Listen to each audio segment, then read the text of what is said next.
இன்றைக்கி நம்ம வீடியோவில் பார்க்க போகிறது ஒரு கத்திரிக்காய் பீஸா. இதுக்கு தேவையான பொருட்கள் நல்லா அந்த பெரிய கத்திரிக்காய், இதெல்லாம் சூப்பர் மார்க்கெட்டில் கிடைக்கும் நம்மளுக்கு. இந்த பெரிய சைஸ் கத்திரிக்காய் நான் வந்து 2 கத்திரிக்காய் வாங்கி வச்சுருக்கேன். இது கூட நீட்டமாக கட் பண்ண ஆனியன் கொஞ்சம், அதை பெரிய வெங்காயம் ஒரு பெரிய சைஸில் வெட்டி வச்சுக்கோங்க. அதுக்கப்புறம் எல்லோ கலரில் இருக்கிற கேப்சிகம், க்ரீன் கேப்சிகம், அதுக்கப்புறம் கொஞ்சம் ப்ரொக்கோலி, அப்புறம் காலிஃப்ளவர் கொஞ்சம், இந்த மாதிரி வெஜிடபிள்ஸ் எடுத்து ரெடி பண்ணி வச்சுக்கோங்க. அடுத்தது இங்கே வந்துட்டு கொஞ்சம் சீஸ் துருவி வச்சுருக்கோம், ஒரு 1/2 கப் அளவுக்கு சீஸ் துருவி வச்சுருக்கோம். அது கூட பெப்பர் தூளாக்கி வச்சுருக்கேன், கஸ்தூரி மேத்தி, அது கொஞ்சமாக, அது ஆப்ஷனல் தான், இருந்தால் எடுத்துக்கோங்க, இல்லைனா பரவாயில்ல. அதுக்கப்புறம் டொமேட்டோ சாஸ் எடுத்து வச்சுருக்கோம், அது ஒரு 1/2 கப் அளவுக்கு. அதுக்கப்புறம் சில்லி ஃப்ளாக்ஸ், அதாவது வரமிளகா விதை, சால்ட்டு, அதுக்கப்புறம் இது வந்து ஆலிவ் ஆயில். நம்ம எந்த குக்கிங் ஆயில் வேணாலும் நம்ம யூஸ் பண்ணிக்கலாம். கத்திரிக்காயை இந்த மாதிரி ஹாஃபாக கட் பண்ணி வச்சுக்கோங்க. அது மேலே ஃபஸ்ட்டு ஆயிலை நல்லா தடவிக்கலாம்.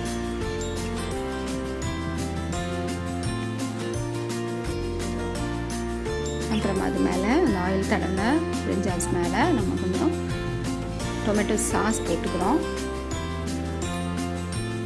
அதில் நம்ம எடுத்து வச்சுருக்கோம் இல்லைங்களா, ஆனியன், அந்த மாதிரி வெஜிடபிள்ஸ் எல்லாமே அதில் நம்ம சேர்த்துக்கிறோம்.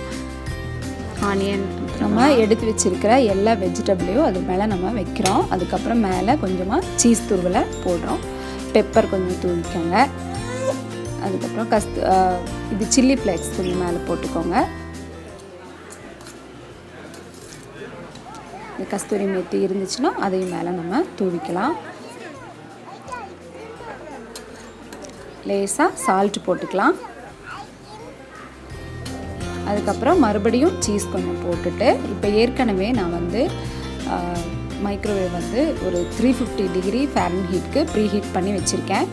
நம்ம அதுக்குள்ளே அதை வச்சுட்டு ஒரு 20 to 30 மினிட்ஸ் நம்ம அதை பேக் பண்ணி எடுக்கிறோம்.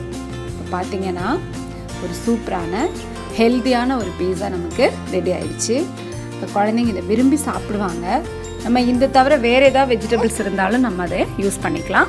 இது சாப்பிட்றதுக்கு ரொம்ப டேஸ்ட்டாக இருக்கும், ரொம்ப ஹெல்த்தியானதும் கூட. இந்த வீடியோ உங்களுக்கு பிடிச்சிருந்தா லைக் பண்ணுங்கள், ஷேர் பண்ணுங்கள், ஹாப்பி குக்கிங் சேனலுக்கு சப்ஸ்கிரைப் பண்ணுங்கள். தேங்க்யூ.